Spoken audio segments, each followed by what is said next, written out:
عیسائی سادو کے پاس آپ کا قیام ہوا۔ اس نے تورات و انجیل میں بیان کی ہوئی نبی آخر الزماں کی نشانیوں سے آپ صلی اللہ تعالیٰ علیہ وآلہ وسلم کو دیکھتے ہی پہچان لیا اور بہت عقیدت اور احترام کے ساتھ اس نے آپ کے قافلہ والوں کی دعوت کی اور ابو طالب سے کہا کہ یہ سارے جہان کے سردار اور رب العالمین کے رسول ہیں، جس کو خدا عز و جل نے رحمت للعالمین بنا کر بھیجا ہے۔ میں نے دیکھا ہے کہ شجر و حجران ان کو سجدہ کرتے ہیں اور بادل ان پر سایہ کرتا ہے، اور ان کے دونوں شانوں کے درمیان مہر نبوت ہے، اس لیے تمہارے اور ان کے حق میں یہی بہتر ہوگا کہ اب تم ان کو لے کر آگے نہ جاؤ اور اپنا مال تجارت یہیں فروخت کر کے بہت جلد مکہ چلے جاؤ، کیونکہ ملک شام میں یہودی لوگ ان کے بہت بڑے دشمن ہیں، وہاں پہنچتے ہی وہ لوگ ان کو شہید کر ڈالیں گے۔ بسم اللہ الرحمن الرحیم۔ ناظرین کرام، السلام علیکم ورحمۃ اللہ تعالی وبرکاتہ۔ مولود النبی صلی اللہ تعالیٰ علیہ وآلہ وسلم، جس مقدس مکان میں حضور اقدس صلی اللہ تعالیٰ علیہ وآلہ وسلم کی ولادت ہوئی، تاریخ اسلام میں اس مقام کا نام مولود النبی صلی اللہ تعالیٰ علیہ وآلہ وسلم کی پیدائش کی جگہ ہے۔ یہ بہت ہی پاک مقام ہے۔ سلاطین اسلام نے اس مبارک یادگار پر بہت ہی شاندار عمارت بنا دی تھی، جہاں اہل حرمین شریفین اور تمام دنیا سے آنے والے مسلمان دن رات محفل میلاد شریف منعقد کرتے اور صلاۃ و سلام پڑھتے رہتے تھے۔ چنانچہ حضرت شاہ ولی اللہ صاحب محدث دہلوی رحمۃ اللہ علیہ نے اپنی کتاب فیوض الحرمین میں تحریر فرمایا ہے، میں ایک مرتبہ اس محل میلاد شریف میں حاضر ہوا جو مکہ مکرمہ میں 12ویں ربیع الاول کو مولود النبی صلی اللہ تعالیٰ علیہ وآلہ وسلم میں منعقد ہوئی تھی۔ جس وقت ولادت کا ذکر پڑھا جا رہا تھا تو میں نے دیکھا کہ یک بارگی اس مجلس سے کچھ انوار بلند ہوئے۔ میں نے ان انوار پر غور کیا تو معلوم ہوا کہ وہ رحمت الہی اور ان فرشتوں کے انوار تھے جو ایسی محفلوں میں حاضر ہوا کرتے ہیں۔ فیوض الحرمین۔ جب حجاز پر نزدی حکومت کا تسلط ہوا تو مقابر جنہ المعلا و جنت البقیع کے گنبدوں کے ساتھ ساتھ نجدی حکومت نے اس مقدس یادگار کو بھی توڑ پھوڑ کر مسمار کر دیا اور برسوں یہ مبارک مقام ویران پڑا رہا، مگر جب حضرت جون 1979 عیسوی میں اس مرکز خیر و برکت کی زیارت کے لیے حاضر ہوا تو انہوں نے اس جگہ ایک چھوٹی سی بلڈنگ دیکھی جو مکفل تھی۔ بعض عربوں نے بتایا کہ اب اس بلڈنگ میں ایک مختصر سی لائبریری اور ایک چھوٹا سا مکتب ہے۔ اب اس جگہ نہ میلاد شریف ہو سکتا ہے نہ صلاۃ و سلام پڑھنے کی اجازت ہے۔ انہوں نے اپنے ساتھیوں کے ساتھ بلڈنگ سے کچھ دور کھڑے ہو کر چپکے صلاۃ و سلام پڑھا اور ان پر ایسی رقت طاری ہوئی کہ کچھ دیر تک روتے رہے۔ سب سے پہلے حضور صلی اللہ تعالیٰ علیہ وآلہ وسلم نے ابو لہب کی لونڈی حضرت صوبیہ کا دودھ نوش فرمایا، پھر اپنی والدہ ماجدہ حضرت آمنہ رضی اللہ تعالیٰ عنہا کے دودھ سے سیراب ہوتے رہے، پھر حضرت حلیمہ سعدیہ رضی اللہ تعالیٰ عنہا آپ کو اپنے ساتھ لے گئیں اور اپنے قبیلہ میں رکھ کر آپ کو دودھ پلاتی رہیں، اور انہی کے پاس آپ صلی اللہ تعالیٰ علیہ وآلہ وسلم کے دودھ پینے کا زمانہ گزرا۔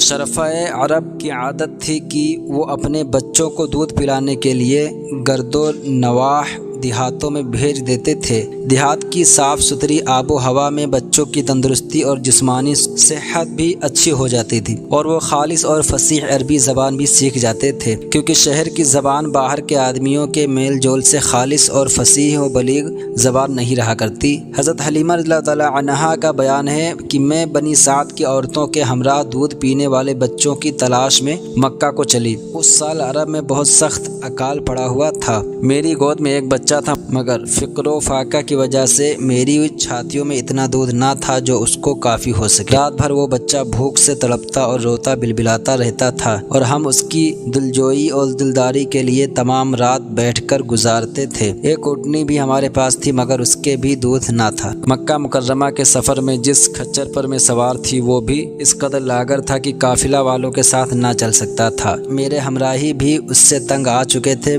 بڑی مشکلوں سے یہ سفر طے ہوا۔ جب یہ قافلہ مکہ مکرمہ پہنچا تو جو عورت رسول اللہ عز و جل صلی اللہ تعالیٰ علیہ وآلہ وسلم کو دیکھتی اور وہ یہ سنتی کہ یہ یتیم ہیں تو کوئی عورت آپ کو لینے کے لیے تیار نہیں ہوتی تھی، کیونکہ بچے کے یتیم ہونے کے سبب سے زیادہ انعام و اکرام ملنے کی امید نہیں تھی۔ ادھر حضرت حلیمہ سعدیہ رضی اللہ تعالیٰ عنہا کی قسمت کا ستارہ سریا سے زیادہ بلند اور چاند سے زیادہ روشن تھا۔ ان کے دودھ کی کمی ان کے لیے رحمت کی زیادتی کا باعث بن گئی، کیونکہ دودھ کم دیکھ کر کسی نے ان کو اپنا بچہ دینا گوارا نہ کیا۔ حضرت حلیمہ سعدیہ رضی اللہ تعالیٰ عنہا نے اپنے شوہر حارث بن عبد العزیٰ سے کہا کہ یہ تو اچھا نہیں معلوم ہوتا کہ میں خالی ہاتھ واپس جاؤں، اس سے تو بہتر یہی ہے کہ میں اس یتیم ہی کو لے چلوں۔ شوہر نے اس کو منظور کر لیا اور حضرت حلیمہ رضی اللہ تعالی عنہا اس در یتیم کو لے کر آئیں، جس سے صرف حضرت حلیمہ رضی اللہ تعالی عنہا اور حضرت آمنہ رضی اللہ تعالی عنہا ہی کے گھر میں نہیں بلکہ کائنات عالم کے مشرق و مغرب میں اجالا ہونے والا تھا۔ یہ خداوند قدوس کا فضل عظیم ہی تھا کہ حضرت حلیمہ رضی اللہ تعالی عنہا کی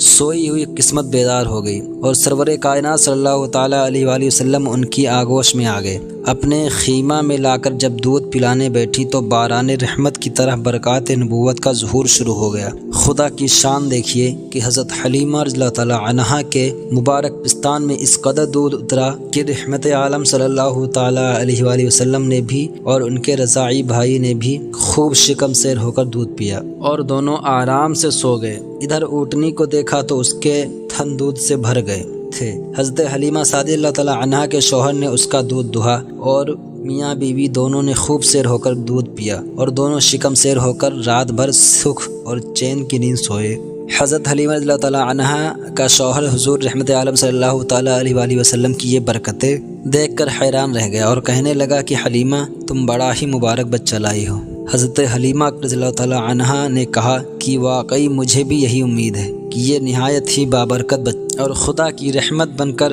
ہم کو ملا ہے اور مجھے یہی توقع ہے کہ اب ہمارا گھر خیر و برکت سے بھر جائے گا۔ حضرت حلیمہ رضی اللہ تعالی عنہا فرماتی ہیں کہ اس کے بعد ہم رحمت عالم صلی اللہ تعالی علیہ وآلہ وسلم کو اپنی گود میں لے کر مکہ مکرمہ سے اپنے گاؤں کی طرف روانہ ہوئے تو میرا وہی خچر اب اس قدر تیز چلنے لگا کہ کسی کی سواری اس کے قریب کو نہیں پہنچتی تھی۔ قافلہ کی عورتیں حیران ہو کر مجھ سے کہنے لگی، اے حلیمہ سعدیہ رضی اللہ تعالی عنہا، کیا یہ وہی خچر ہے جس پر تم سوار ہو کر آئی تھی یا کوئی دوسرا تیز رفتار خچر تم نے خرید لیا ہے؟ الغرض ہم اپنے گھر پہنچے، وہاں سخت قحط پڑا ہوا تھا، تمام جانوروں کے تھن میں دودھ خشک ہو چکے تھے، لیکن میرے گھر میں قدم رکھتے ہی میری بکریوں کے تھن دودھ سے بھر گئے۔ اب روزانہ میری بکریاں جب چراگاہ سے گھر واپس آتی تو ان کے تھن دودھ سے بھرے ہوئے ہوتے، حالانکہ پوری بستی میں اور کسی کو اپنے جانوروں کا ایک قطرہ دودھ نہیں ملتا تھا۔ میرے قبیلے والوں نے اپنے چرواہوں سے کہا کہ تم لوگ بھی اپنے جانوروں کو اسی جگہ چراؤ جہاں حلیمہ رضی اللہ تعالی عنہا کے جانور چرتے ہیں۔ چنانچہ سب لوگ اسی چراگاہ میں اپنے مویشی چرانے لگے جہاں میری بکریاں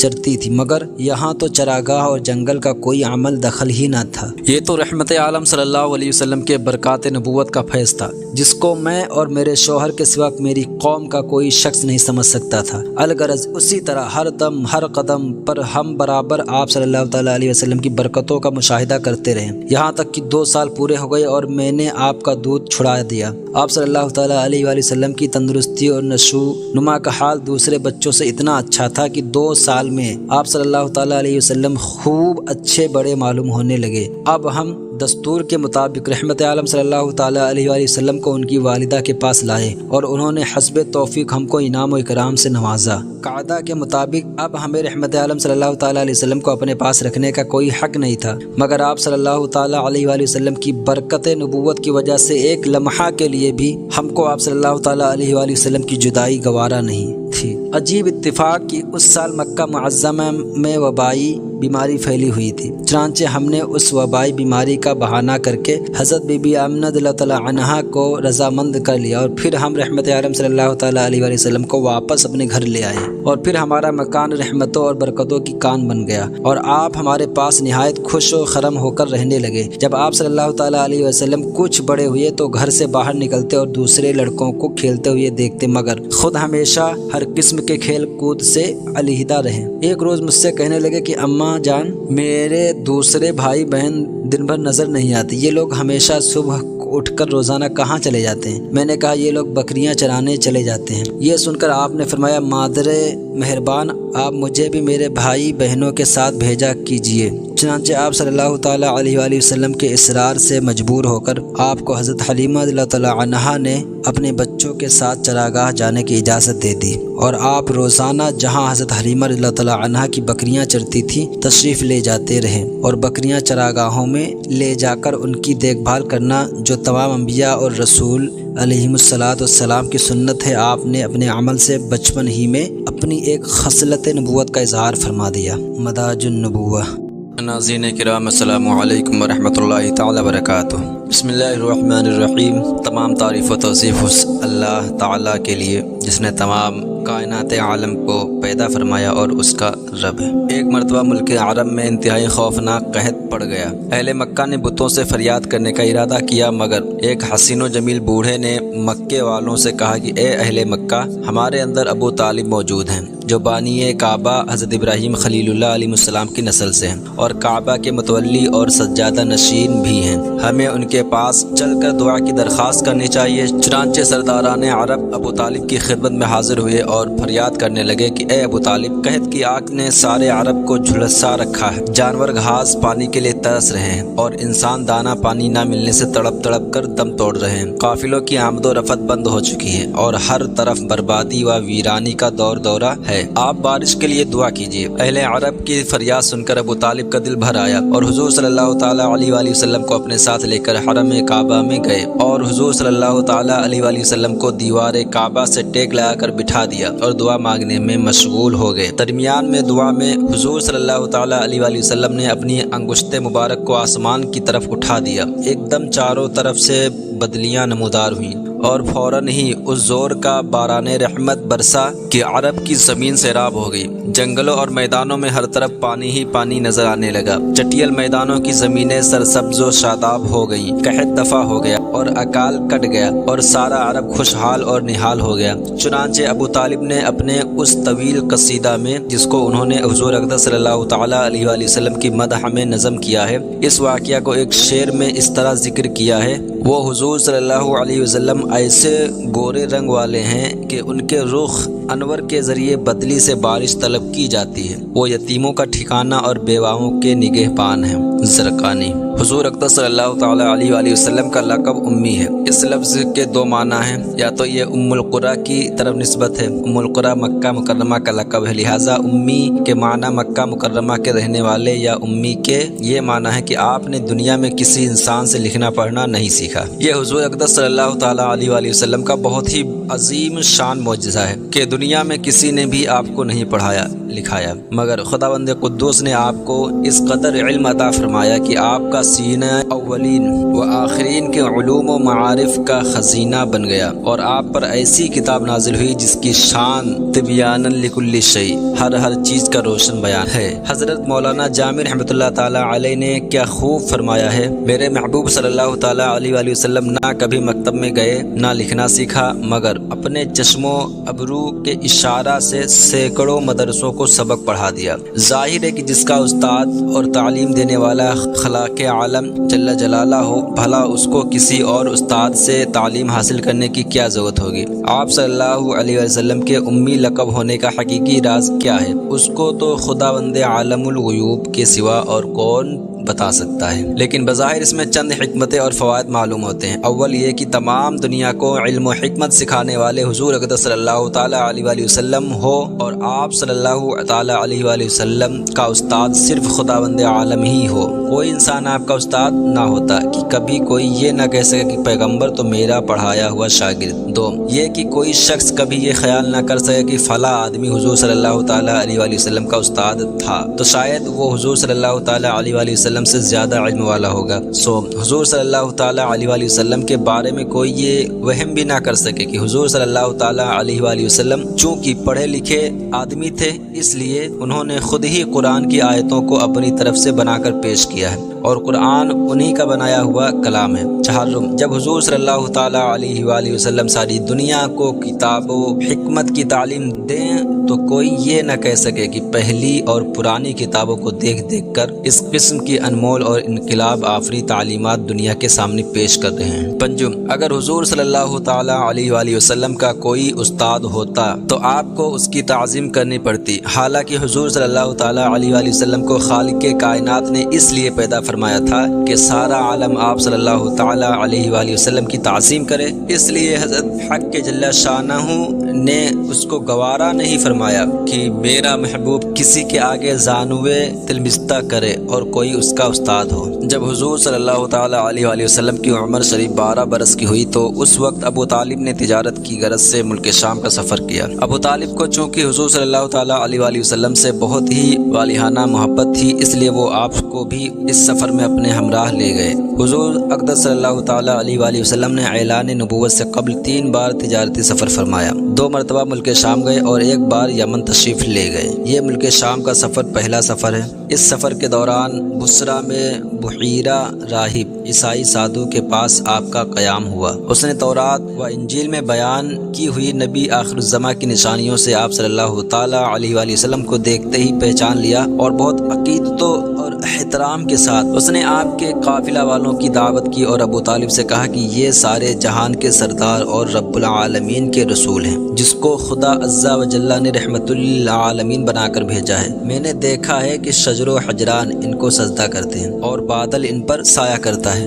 اور ان کے دونوں شانوں کے درمیان مہر نبوت ہے، اس لیے تمہارے اور ان کے حق میں یہی بہتر ہوگا کہ اب تم ان کو لے کر آگے نہ جاؤ اور اپنا مال تجارت یہیں فروخت کر کے بہت جلد مکہ چلے جاؤ، کیونکہ ملک شام میں یہودی لوگ ان کے بہت بڑے دشمن ہیں۔ وہاں پہنچتے ہی وہ لوگ ان کو شہید کر ڈالیں گے۔ بحیرہ راہب کے کہنے پر ابو طالب کو خطرہ محسوس ہونے لگا، چنانچہ انہوں نے وہیں اپنی تجارت کا مال فروخت کر دیا اور بہت جلد حضور صلی اللہ تعالیٰ علیہ وآلہ وسلم کو اپنے ساتھ لے کر مکہ مکرمہ واپس آ گئے۔ بحیرہ راہب نے چلتے وقت انتہائی عقیدت کے ساتھ آپ کو سفر کا کچھ توشہ بھی دیا۔ ترمذی جلد 2۔ اسلام سے پہلے عربوں میں لڑائیوں کا ایک طویل سلسلہ جاری تھا۔ انہی لڑائیوں میں سے ایک مشہور لڑائی جنگ فجار کے نام سے مشہور ہے۔ عرب کے لوگ ذوالقعدہ، ذوالحجہ، محرم اور رجب ان 4 مہینوں کا بے حد احترام کرتے تھے اور ان مہینوں میں لڑائی کرنے کو گناہ جانتے تھے، یہاں تک کہ عام طور پر ان مہینوں میں لوگ تلواروں کو میان میں رکھ دیتے اور نیزوں کی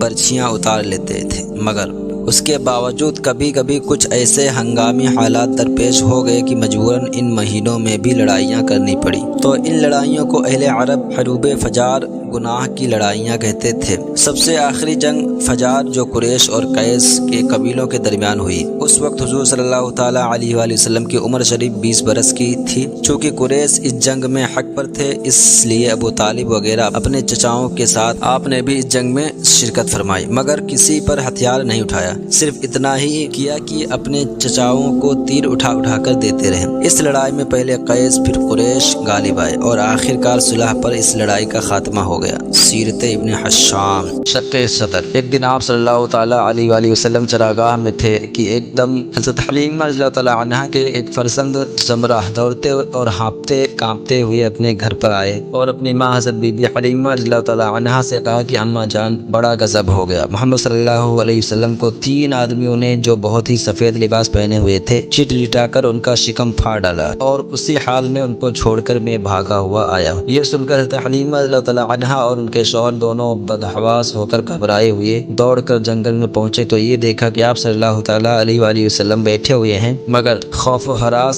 سے چہرہ زرد اور اداس ہے۔ حضرت حلیمہ رضی اللہ تعالیٰ عنہا کے شوہر نے انتہائی مشفقانہ لہجے میں پیار سے چمکار کر پوچھا کہ بیٹا کیا بات ہے؟ آپ صلی اللہ تعالیٰ علیہ وآلہ وسلم نے فرمایا کہ 3 شخص جن کے کپڑے بہت ہی سفید اور صاف ستھرے تھے میرے پاس آئے اور مجھ کو چٹ لٹا کر میرا شکم چاک کر کے اس میں سے کوئی چیز نکال کر باہر پھینک دی اور پھر کوئی چیز میرے شکم میں ڈال کر شگاف کو سی دیا، لیکن مجھے ذرہ برابر بھی کوئی تکلیف نہیں ہوئی۔ یہ واقعہ سن کر حضرت حلیمہ رضی اللہ تعالیٰ عنہا اور ان کے شوہر دونوں بے حد گھبرائے اور شوہر نے کہا کہ حلیمہ رضی اللہ تعالیٰ عنہا، مجھے ڈر ہے کہ ان کے اوپر شاید کچھ آسیب کا اثر ہے، لہٰذا بہت جلد تم ان کو ان کے گھر والوں کے پاس چھوڑ آؤ۔ اس کے بعد حضرت حلیمہ رضی اللہ تعالیٰ عنہا آپ کو لے کر مکہ مکرمہ آئی، کیونکہ انہیں اس واقعہ سے یہ خوف پیدا ہو گیا تھا کہ شاید اب ہم کما حق ہو ان کی حفاظت نہ کر سکیں گے۔ حضرت حلیمہ رضی اللہ تعالیٰ عنہا نے جب مکہ معظمہ پہنچ کر آپ صلی اللہ تعالیٰ علیہ وآلہ وسلم کی والدہ ماردہ رضی اللہ تعالیٰ عنہا کے سپرد کیا تو انہوں نے دریافت فرمایا، اے حلیمہ رضی اللہ تعالیٰ عنہا، تم تو بڑی خواہش اور چاہ کے ساتھ میرے بچے کو اپنے گھر لے گئی تھی،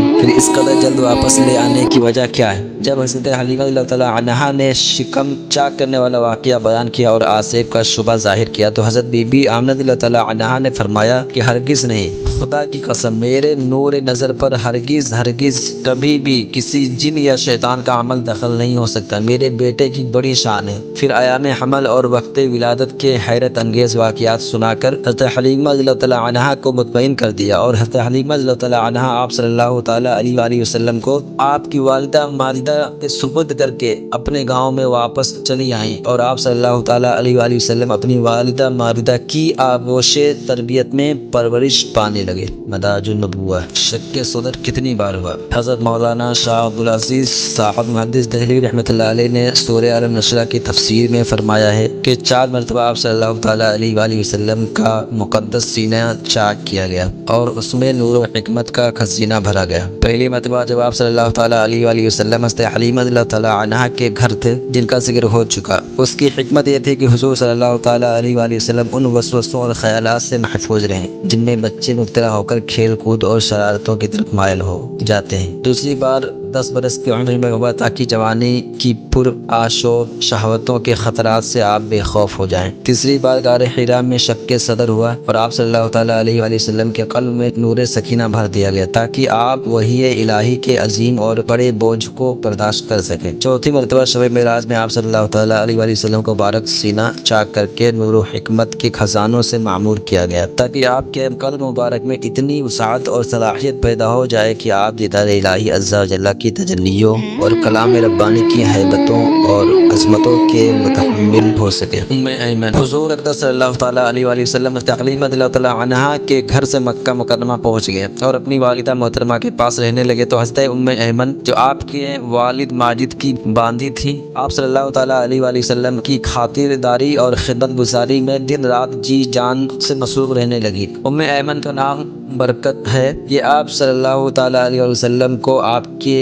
والد رضی اللہ تعالیٰ عنہا سے میراث میں ملی تھی۔ یہی آپ کو کھانا کھلاتی تھی، کپڑے پہناتی تھی، آپ کے کپڑے دھویا کرتی تھی۔ آپ صلی اللہ تعالیٰ علیہ وآلہ وسلم نے اپنے آزاد کردہ غلام حضرت زید بن حارثہ رضی اللہ تعالیٰ عنہا سے ان کا نکاح کر دیا تھا جن سے حضرت اسامہ بن زید رضی اللہ تعالیٰ عنہ پیدا ہوئے۔ بچپن کی ادائیں حضرت حلیمہ رضی اللہ تعالیٰ عنہا کا بیان ہے کہ آپ صلی اللہ تعالیٰ علیہ وآلہ وسلم کا گہوارہ یعنی جھولا فرشتوں کے ہلانے سے ہلتا تھا اور آپ بچپن میں چاند کی طرف انگلی اٹھا کر اشارہ فرماتے تھے تو چاند آپ صلی اللہ تعالیٰ علیہ وآلہ وسلم کی انگلی کے اشاروں پر حرکت کرتا تھا۔ جب آپ کی زبان کھلی تو سب سے اول جو کلام آپ کی زبان مبارک سے نکلا وہ یہ تھا کہ اللہ اکبر اللہ اکبر الحمدللہ رب العالمین و سبحان اللہ بکرۃ و اصیلا۔ بچوں کی عادت کے مطابق کبھی بھی آپ صلی اللہ تعالیٰ علیہ وآلہ وسلم نے کپڑوں میں بول براز نہیں فرمایا بلکہ ہمیشہ ایک معین وقت پر رفع حاجت فرماتے۔ اگر کبھی آپ صلی اللہ تعالیٰ علیہ وآلہ وسلم کی شرمگاہ کھل جاتی تو آپ رو رو کر فریاد کرتے اور جب تک شرمگاہ نہ چھپ جاتی آپ کو چین اور قرار نہیں آتا تھا، اور اگر شرمگاہ چھپانے میں مجھ سے کچھ تاخیر ہو جاتی تو غیب سے کوئی آپ کی شرمگاہ چھپا دیتا۔ جب آپ صلی اللہ تعالیٰ علیہ وآلہ وسلم اپنے پاؤں پر چلنے کے قابل ہوئے تو باہر نکل کر بچوں کو کھیلتے ہوئے دیکھتے مگر خود کھیل کود میں شریک نہیں ہوتے تھے۔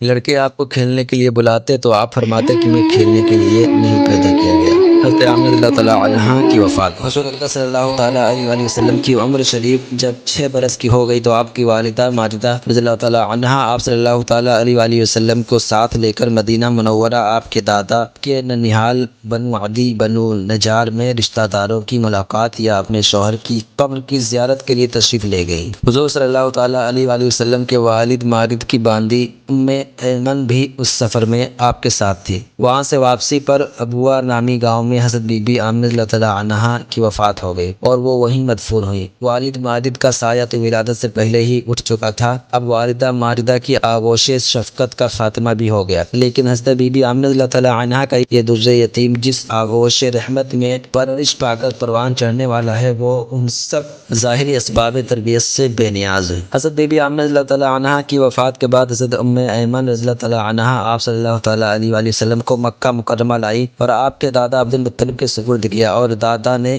آپ کو اپنی آغوش تربیت میں انتہائی شفقت و محبت کے ساتھ پرورش کیا اور حضرت ایمن رضی اللہ تعالیٰ عنہا آپ کی خدمت کرتی رہیں۔ جب آپ صلی اللہ تعالیٰ علیہ وآلہ وسلم کی عمر شریف 8 برس کی ہو گئی تو آپ کے دادا عبد المطلب کا بھی انتقال ہو گیا۔ عبد المطلب کی وفات کے بعد آپ صلی اللہ تعالیٰ علیہ وآلہ وسلم کے چچا ابو طالب نے آپ کو اپنی آغوش تربیت میں لے لیا اور حضور صلی اللہ تعالیٰ علیہ وآلہ وسلم کی نیک خصلتوں اور دل لبھا دینے والی بچپن کی پیاری پیاری اداؤں نے ابو طالب کو آپ صلی اللہ تعالیٰ علیہ وآلہ وسلم کو ایسا گرویدہ بنا دیا کہ مکان کے اندر اور باہر ہر وقت آپ کو اپنے ساتھ ہی رکھتے، اپنے ساتھ کھلاتے پلاتے، اپنے پاس ہی آپ کا بستر بچھاتے، اور ایک لمحہ کے لیے بھی کبھی اپنی نظروں سے اوجھل نہیں ہونے دیتے تھے۔ ابو طالب کا بیان ہے کہ میں نے کبھی بھی نہیں دیکھا کہ حضور صلی اللہ تعالیٰ علیہ وآلہ وسلم کسی وقت بھی کوئی جھوٹ بولے ہو، یا کبھی کسی کو دھوکہ دیا ہو، یا کبھی کسی کو کوئی ایذا پہنچائی ہو، یا بیہودہ لڑکوں کے پاس کھیلنے کے لیے گئے ہو، یا کبھی کوئی خلاف تہذیب